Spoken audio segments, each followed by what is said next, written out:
Hello, everybody, and welcome to another edition of the Geek Authority Show, where I get to talk to very talented and creative people from all walks of life, be they conventioning, producers, writers, directors, even cosplayers. Today, I have a very special guest. Not only is she an incredible person, a nice human being, beautiful, but she's an amazing writer, and she's just got something published that is getting rave reviews. And I have Shirley Strickland. Welcome, Shirley. How are you? Hi, Lorenzo. How are you? I'm good. I'm good. Now, as a writer, and with this pandemic going on, I'm sure you're busy writing, right?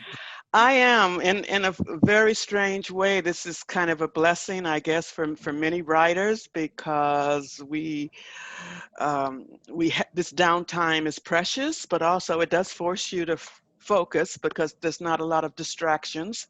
Uh, Okay. Not too many places you can go and do and whatever, so it's kind of cool. Yeah, we're here. We're here to discuss your book, which is getting rave reviews. Now, Thank you. I have my my Kindle here, and lo and behold, there's the book. So Yes. through Amazon, and I love the fact that I can take you anywhere. And it's so cool, as opposed to a book, because you might get a book wet or forget it's bulky. This is so great to just whenever you're waiting to read. Show the hardcover. You've got the hardcover. Yeah, I've got the hardcover. It's a bit thick. So it's not. Can you see that? Yeah. Yeah. So you do have the options. A lot of us still like to hold and smell and Absolutely. feel the book. So I'm one of those too, but I do a lot of traveling, so the Kindle makes it so much easier. Like I said, I can anywhere, take it anywhere, and don't have to worry about it ruining the book, because I'm one of those. I like pristine covers. I like that stuff. And as just in case, as we're discussing, I had made a little thing for you. oh, how cute! That's the fun. the back of the book. Here's the front of the book, and then there she is with her book. So let's start. You wore a hat today. I should have worn a hat. See? Yeah, well, I saw your hat, and I'm like, okay, I got to wear a hat too. I wear my baseball caps, but I thought today special. And you look very distinguished. Okay. Oh yeah, me and my Hawaiian shirt. Talk about it. So, what was the inspiration for La Muse, S.R. Strickland? How did this story come about? Well, actually, the Muse was just the fact. When I started traveling, that just opened up so much of me that I wasn't even aware of. And before I started traveling and moved to Europe and so on, I never even remotely thought about writing. I mean, I'd loved reading, but somehow living in Europe and being so exposed to so much culture and so much beauty and just different cultures, it just was a floodgate. But the thing is, it never resonated until I returned home, and I was gone for about 7, 8 years, something like that. So I never thought about writing until I returned to America, because I was trying to figure out a way to keep my traveling experiences alive. So I started playing around with words to remember things. And using real life experiences, apparently. Oh yes, because when you read the book, and I've read it twice. When you read her book, it's definitely visceral. The words she uses. In some cases, it's almost poetic in the way she's. Thank you. I'm talking to you like you're not here.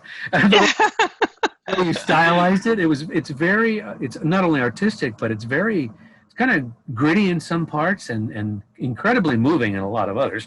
I think anyone. I'm jumping ahead of myself, but let's go back to, where are you from? Where were you born and raised? I'm actually a Los Angelinos. I was born here. Okay. Why did you go to Europe? Why did you go to Paris? Well, actually, I didn't go to Paris. I was 19 years old, and I was going through whatever you go through at 19 years old, where I just had to get out of town. I just had to go somewhere else.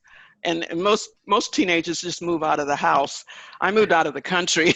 I had to get really far away. Something was just nagging at me to move. And I had courage. I was, obviously single, independent. I had courage. I was absolutely fearless when I look back. And I think like today I go, some things that I'm doing, I thought, God, I remember that. I remember when I had that type of fearlessness. Right. Um, Obviously you found residence and stuff. Did you find work? Were you doing any kind of? I found work actually. Now, see, today it wouldn't be this simple, but I found a job working for the Evening Standard, and I was selling advertising space for the entertainment page. Oh, And the entertainment page was a special page in the Evening Standard where it would be like restaurants and movies and that sort of thing. And what I remember, of course, I was young and cute and gorgeous and all that sort of thing. But what I remember, you still are. You still are. but but what I remember is that selling space for the entertainment pages, every restaurant, wanted to invite you to dinner so you could tell So and so. the secret person, a reviewer who no one really knew until after they had dinner. They would think that, oh, she'll let whoever the secret reviewer is, that the restaurant's great. So we and my buddies, we just got a lot of fabulous free meals working that Wow. page. Now Yeah. this was a newspaper, a weekly Yeah, newspaper. the Evening Standard, it still exists. Oh, It still exists. Yeah, and it's like at the time it was a small paper, but it was every evening. okay. And it was just it's a classic. I mean, like I said, it's still around, the Evening Standard. So it was just so that's how I got that first job. And I had to get paperwork and all that stuff, and I got it. And so it was just a different time, different Right. And so day. you're familiar with copywriting and all that kind of organizing and all that stuff. What made you come back to America then? I can't tell you why, because the minute I came back, I thought, oh shit, I screwed up. I should have. Did I say an Okay. awful word? I'm sorry. I hope bleep it That's out. okay. That's okay. That's Um, no, but I met a woman. I'll never forget. Now, I worked also for the U.S. forces there, so that's another thing. But I met a woman once, an African American woman who was living in Germany, and our paths crossed, and we had tea and coffee. And she was on her way back to America after living in Germany for I think 10 some odd years. And she just looked at me and she says, enjoy this time of living your life abroad, because one day, Shirley, you're going to wake up and something's going to say, it's time to go home. And I thought, yeah, never going to happen to me. And sure enough, it happened almost that way after about 7 or 8 years. I woke up one morning and I thought, oh gosh, I think it's time to go home. And that's how I came back. And many times I regret coming back, but then that's another story too. okay. And as far as regretting, you mean because of the lifestyle, or what was it? Because of the lifestyle. Now I didn't go over there because I had a job. I mean, I went over there because I wanted to know different cultures. I was so in love with Europe. I was in love with 19th century literature. I mean, I just had all of this in my head. And of course, even the Beatles and all that stuff, So I just really just had to go. And I can't explain it to anyone who hasn't had that type of feeling. Revelation. Yeah. Yeah, that you just have to go, period. Regardless Right. of what happens, even if I said to myself once, even if I only stayed 5 days, I'm going. And I remember I specifically didn't get a return ticket because I was so afraid. I'd be afraid and I'd come right back. Okay. I got a When you were this young girl traveling, or taking off, did you have an ambition of any sort? Did you? I, I really didn't. I just wanted to live life. I just wanted to experience different cultures, different types of people. I had never been to the theater until I went to London. Really? Yeah, never. So And it was a boss at the Evening Standard who every month took us to the theater. We made our numbers or whatever the story was, right. took us to the theater. And otherwise, I mean, of course, after living in London for a while, I mean, it'll get a hold of you. But that was the first time that I ever went to the theater. Uh, uh, was because of this supervisor at the Evening Standard who took us all out for dinner and theater, which is like normal in London at the time. It was just normal. I mean, everyone goes to the theater like they go to the pubs. It's just, Right. but I am talking years ago, so, remember Oh, yeah. that. Times have changed. Times have changed. Times have changed. So what were your, the main character in Muse? Is any of her you? Well, I'm sure it has to be some bits and pieces of me. I think the whole essence of Muse is this, that because I loved so much 19th century European literature, even though, mostly the Russians have just captivated me. Wow. The point is that era of literature, of course, does not put women in a positive light, but people of color are not represented, generally speaking. I mean, Shakespeare did Othello and Pushkin, of course, but we were there. Right. And in part of my essence of when I started to create is that I wanted to tell stories of Europe, 19th century, that I love, where people of color are represented. Right. And that's when, sorry. The one thing I got out of the book too is, and the story is the historical accuracy. I mean, it's a work of fiction, in terms of the characters, but you set it in the real past, and which makes the characters that much more dynamic, for me anyway. And I just love the historical, notes and little tiny things that you throw in there, and I'm like, really? And I'm like, oh wow, yeah, that was true. How did you do that? Did you? I take it you did a lot of research. Oh, a lot. That's one of the reasons it took me longer to write this book, because of the research. But I tell you, readers of historical fiction, they're very serious about their history. So, Okay. you can't for a moment introduce a zipper in a dress before that zipper was invented, that type of a thing, because Wow. they will call you on it. They will string you up on it, I never thought of that. You're right. I never thought of things like that. So there was one scene where during the Paris the Paris Fair, Mm-hmm. I had to do a lot of research to see if I could depict that the sewing machine was at that l'exposition that took place in 1855 in Paris. And once I did all my research to find out, in fact, that even though Singer invented the sewing machine, of course, he's got the credit for it, but it was The modern the day sewing template. machine. Yeah. Yeah, but it was created before him, but he got the patent and all that sort of thing. But there were prototypes before that. And in fact, I did all this research to see if a sewing machine could be introduced at the exhibition. And I did all that, and then later on find out, in fact, it was there. If I had that lead right off, I wouldn't have had to do so much research to get that, to see if that sewing machine was there.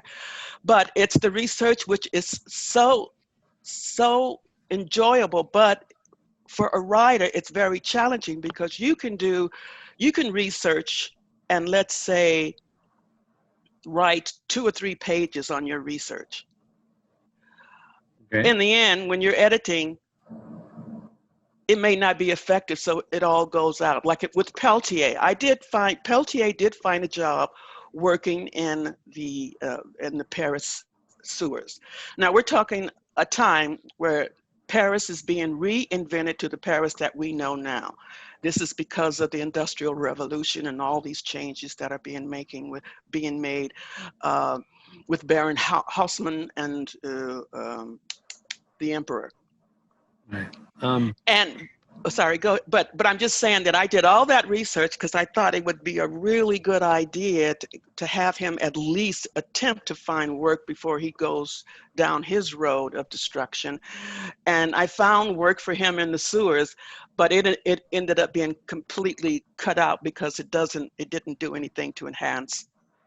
Right. So what you're saying is a lot of time of this research, and it could take you what, days, weeks, for this concept you have for either the character or the story, ends up not being in there just because Yeah. it doesn't work. It doesn't. It it doesn't work, or it slows it down. The thing about it, and this is the compliments I am getting on the book, is that it looks like a big, thick, heavy book, but one of the things that almost all my readers are saying is how well it moves. Yes. and and it's not bogging you down with too much information. I have complete chapters that are no more than a paragraph, Right. because when I started writing, I wanted to write screenplays. So I do understand the whole scene scenario and how to move a story along. But my readers are very, very agreed on the fact that my story does move. So I'm really proud of that. I really am.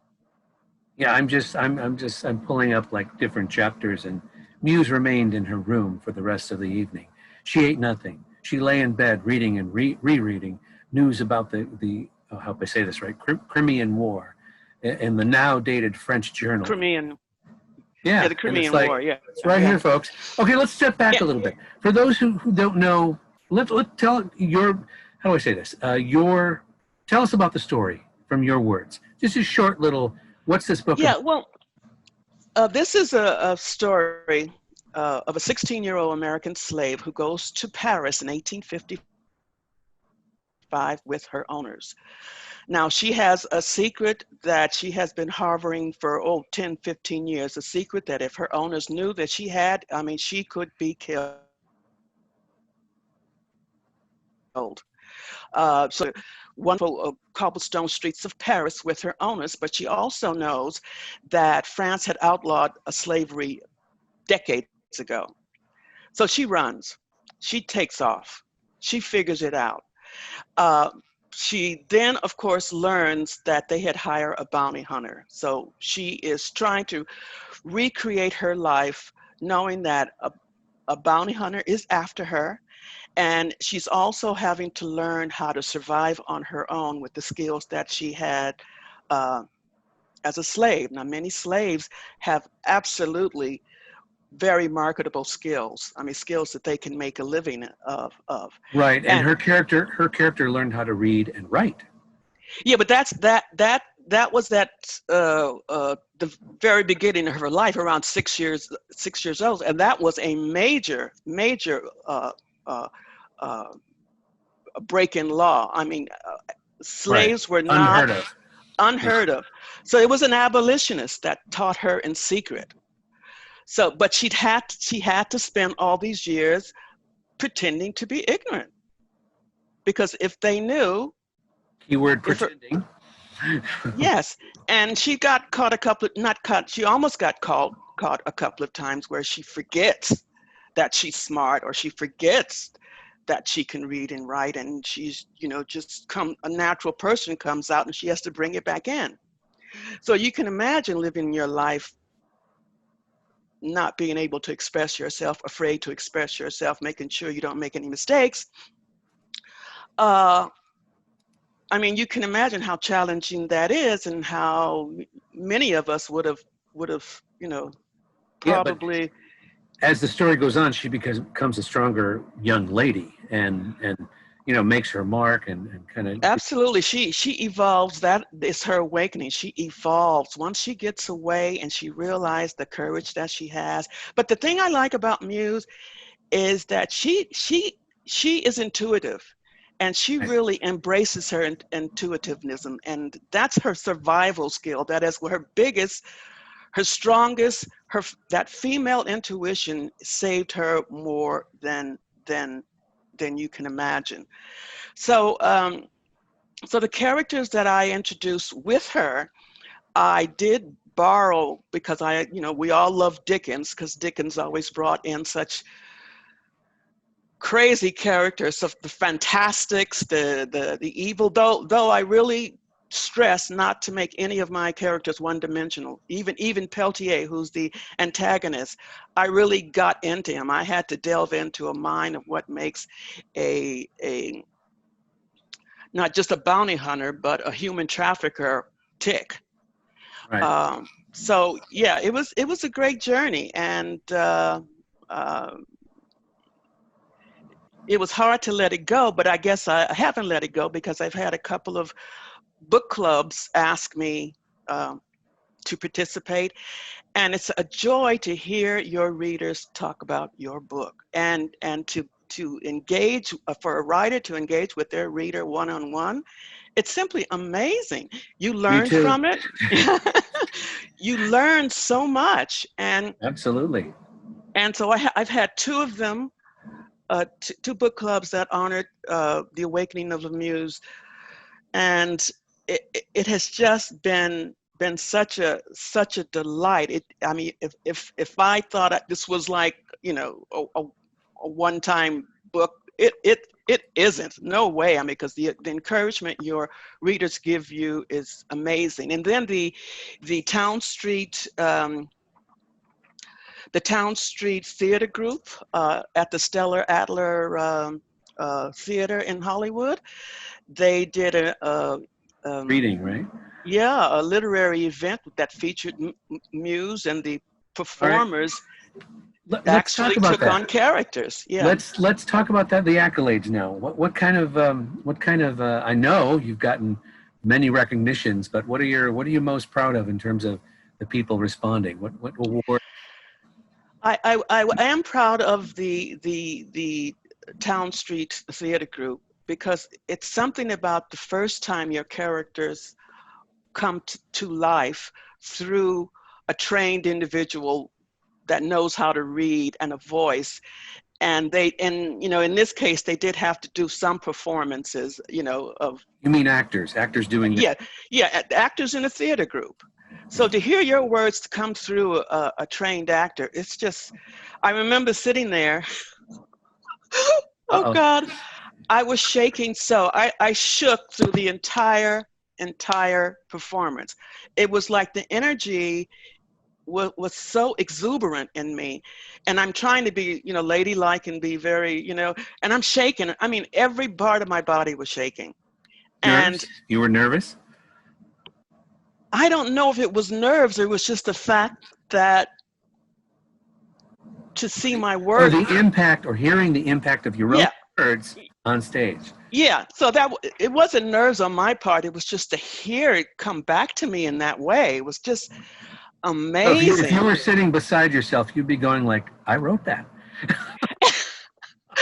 Well, and sometimes, it's like somebody else wrote it, because when I'm Oh, writing, I'm sure you feel this. When you get in a zone, it's like, absolutely.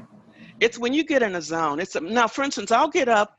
My writing time is mornings. I can't write in the afternoon or in the evenings. My energy, my creative energy is in the mornings. If I'm up at 4:30 or 5 o'clock in the morning, which everyone Wow. goes, oh God, and I get myself together, and by the time I sit down at the laptop, let's say it's 6 a.m.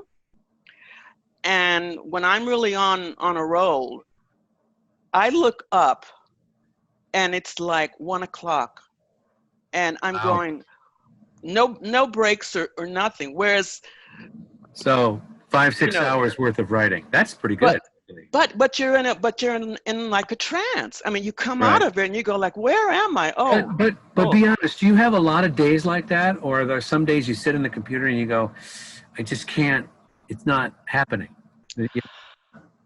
after the book, yes, because I'm writing a book now, and Uh-oh. I have, because of the lockdown, I'm focusing much better. Okay, but Very when you cool. have to go to your work and whatever, and Right. you do this. And your daily distractions, yeah. But when I was writing La Muse, I had many days like that, really many days where you know, I'd have that time frame of 4:35 a.m. to noon. But then, you know, it's different. You know, it's not like I had, you know, it's not like I was living in a very chaotic environment or, you know, lots of noise. And I really had that pleasure. But Okay. now, like, sorry, go ahead. No. I was going to say, so with this great character you have, um, will we be seeing her again? Well, I would like to think so because the thing is, and this is, everyone has their own creative process. Things come to you in different ways. Now, the book I'm writing now has nothing to do with a muse. It takes place in Ethiopia, nothing whatsoever. But I have seen book 3 of Muse, but I haven't seen book 2. And there's a lot because the book ends in like 1858 or 59. And okay, and then book 3 begins in just after the Civil War.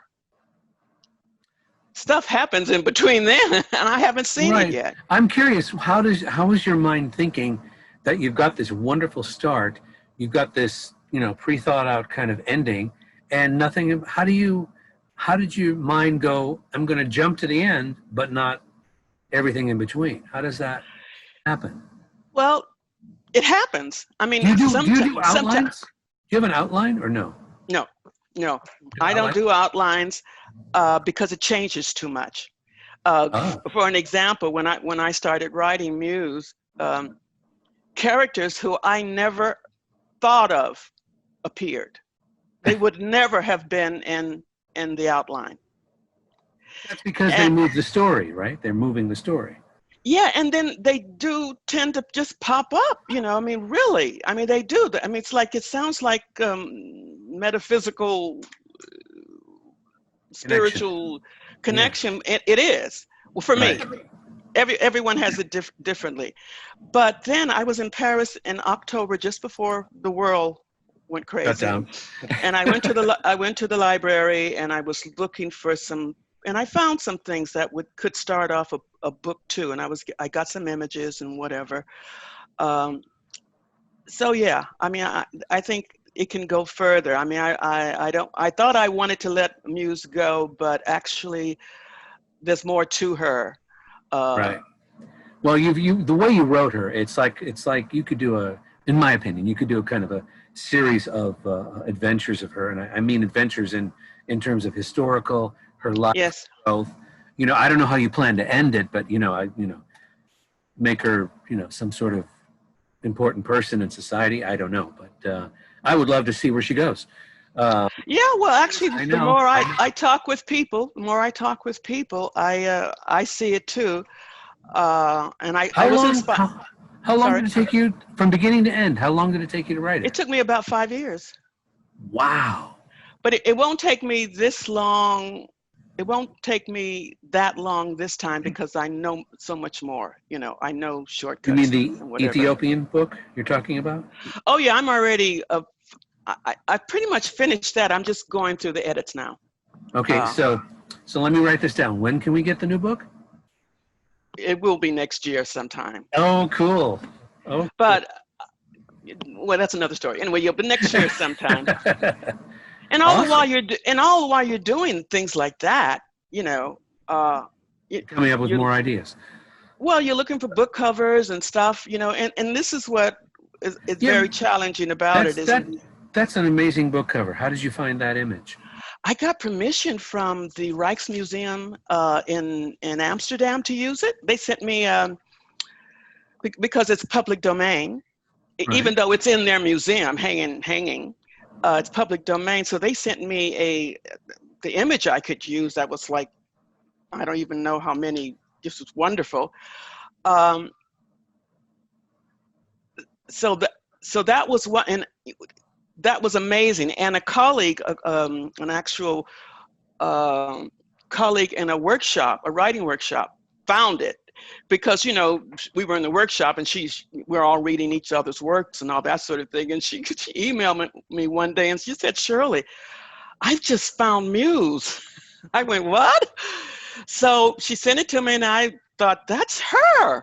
And then I, you know, got a hold of the Rijksmuseum and asked them da-da-da-da-da-da and whatever, and they sent me this and whatever. So the next book cover, I'm looking, I haven't found anything close, but the one that takes Wow. place in Ethiopia.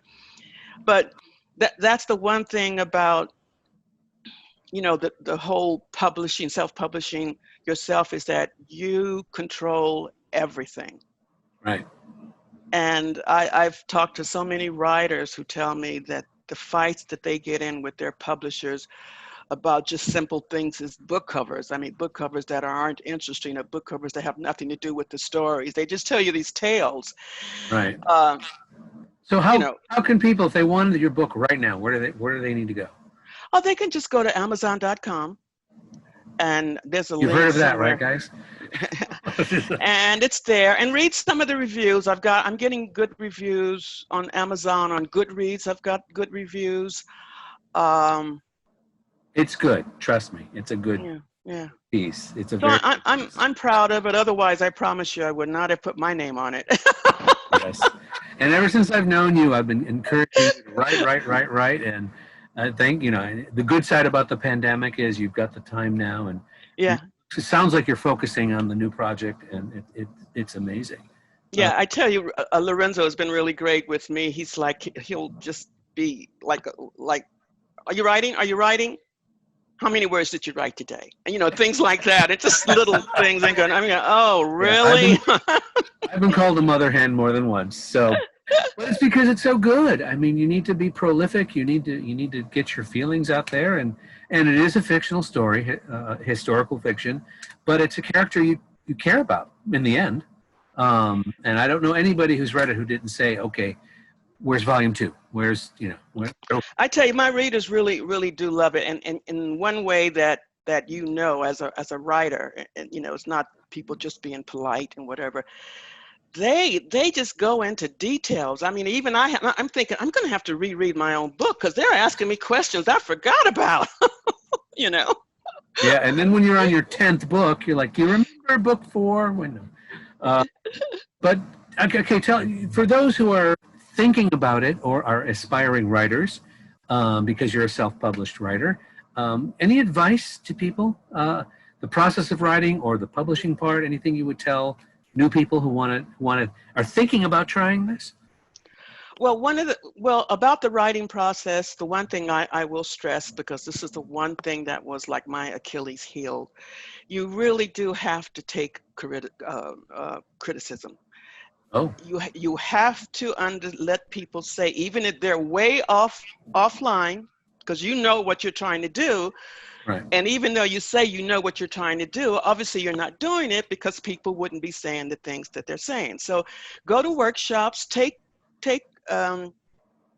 critiques, let other people read your work. That's not family, not friends. Let other people read your work.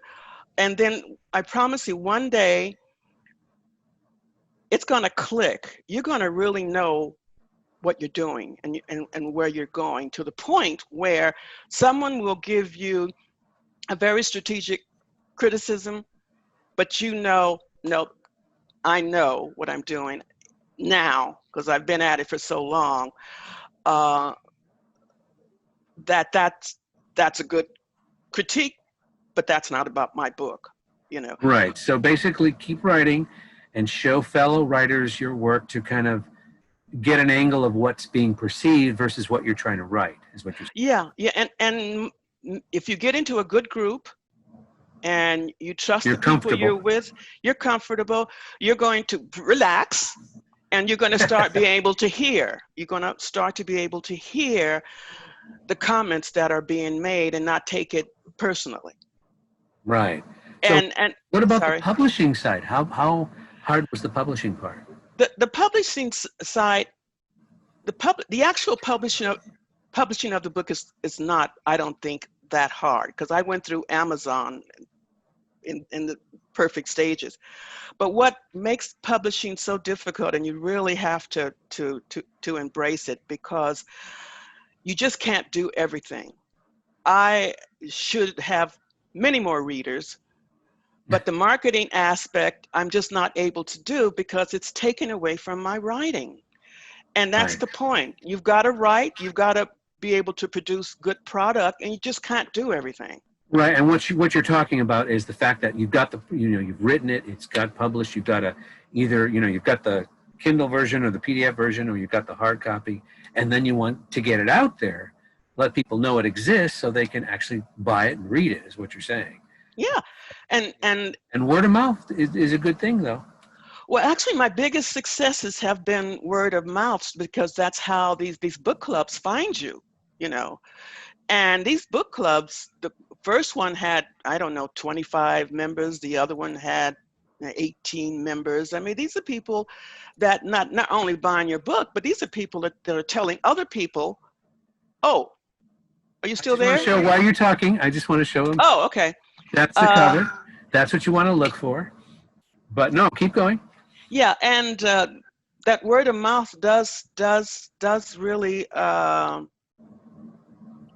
spread, not as fast as you like it, but it's doing better than I'm doing.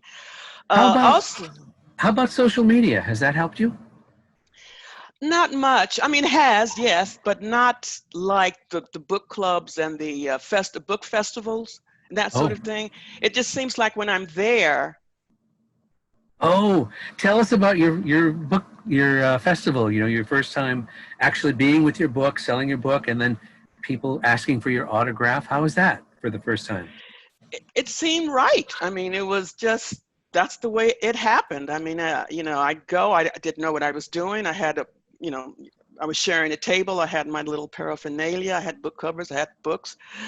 And it was about chatting with people who are, sort of skeptical. They walk by, they like the cover. Now, here's another thing, those of you who are planning on publishing, find a book cover that is going to attract. I mean, Oh, start your research now. Start looking for images on, Pinterest or wherever it is, because I find I have actually seen people like at the USC or the LA Times book festivals. You could just see people just walking right on past you and then like stopping, looking at this, what a beautiful cover. right. And then And you start who's the talking on. artist? So Who's the artist? his name is Murray. He's let me make sure I get his name correct. You think I'd know it by heart, but I'm just forgetting everything these days. The name of the painting is called Young Woman with a Fan, but it's been changed. The name has been changed quite a few times, because the first title using language that nowadays would be considered somewhat controversial, but at the time it wasn't. You mean politically correct? Is that what you're saying? Yeah. Okay.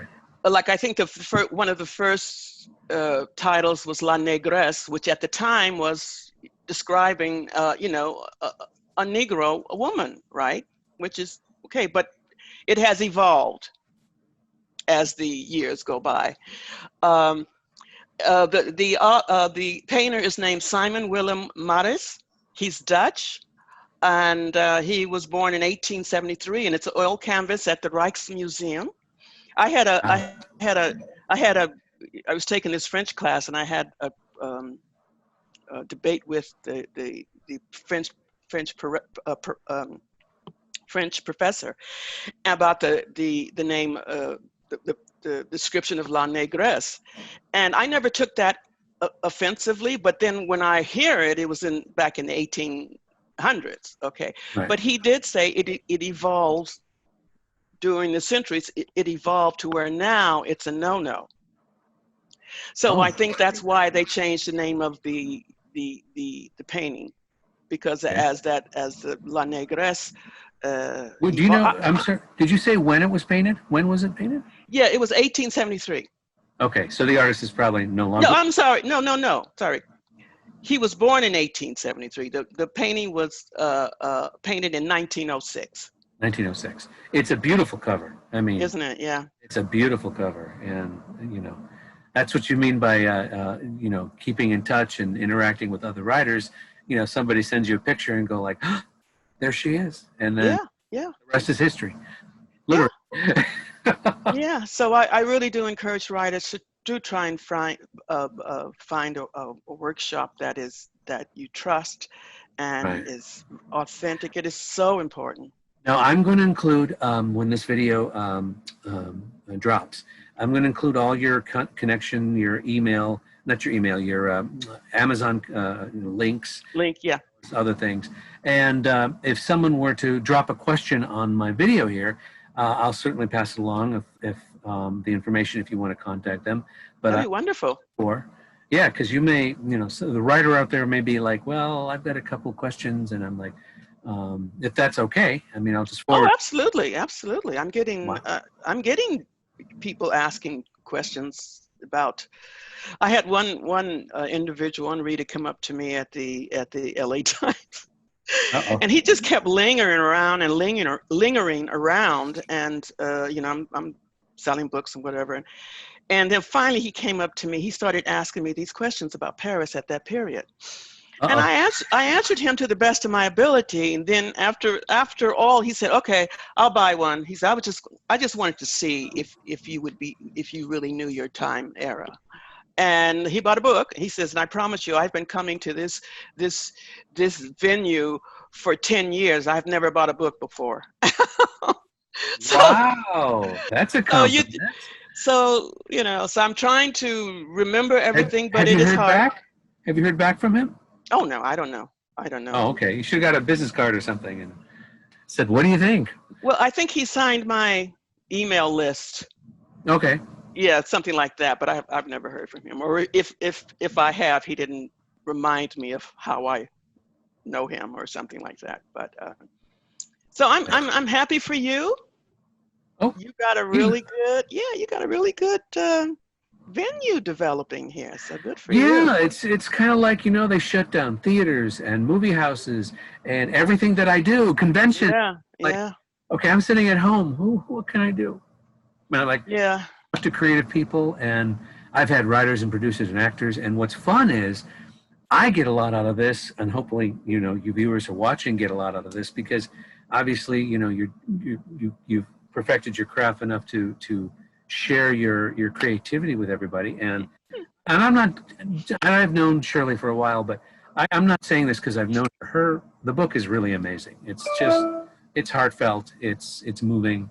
And it's real. It's visceral. That's the best word I can describe. Yeah.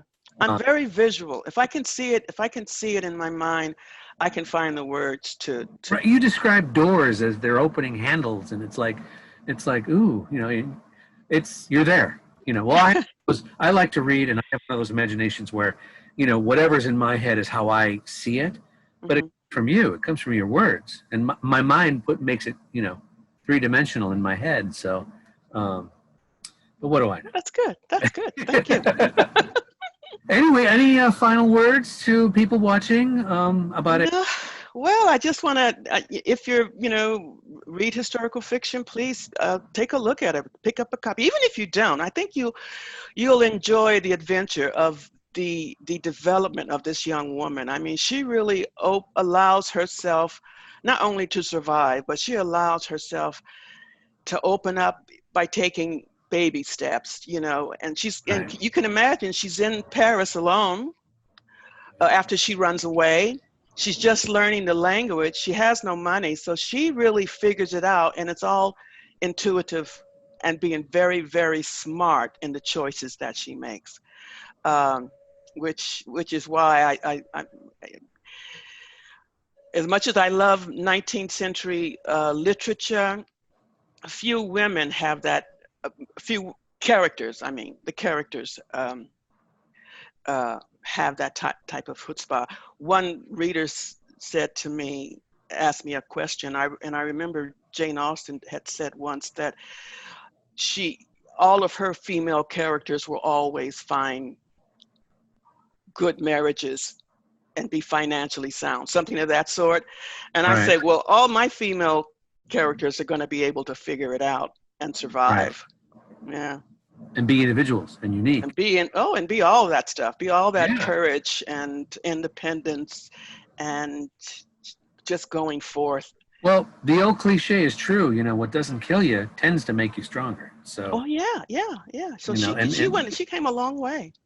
Right. And I think almost the hardest thing for her is, I mean, think about you. You're flamboyant. You're out there, whatever. Now, suppose if you were told that you had to, boom, stop all that.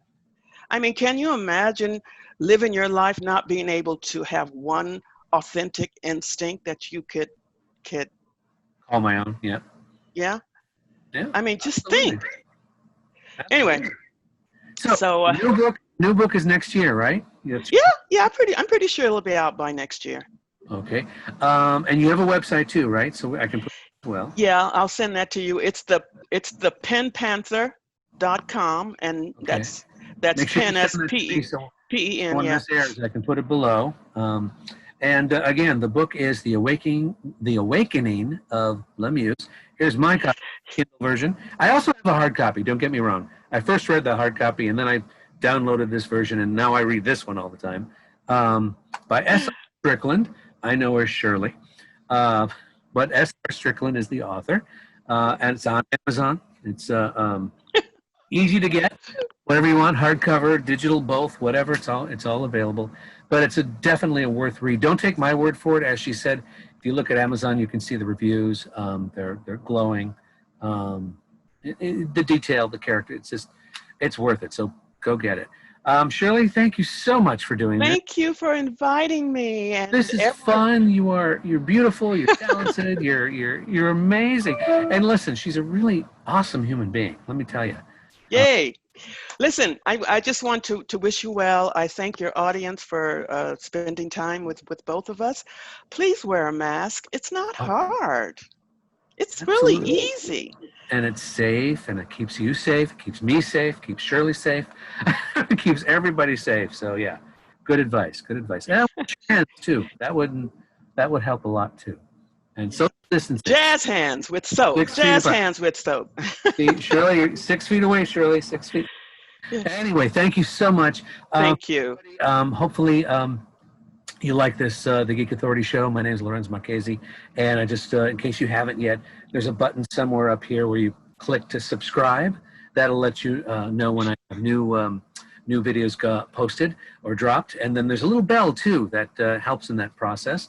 Also, there's 2 other shows I have, the Geek Authority's Mysterious Chamber of Collectibles, where I show you things that are stuck in my drawers or behind my closets that I've been collecting for years, as well as Unboxing the Geek Authority, where I get new stuff, and you see it for the first time, and I see it for the first time, and my reaction is real, and we get to check it out, kind of thing. Oh, great. Okay. Hey, so thank you, Shirley. Thank you. Thank you. Take care. Thank you, everybody, for watching, and we'll see you on the next one. Bye-bye for now. Bye.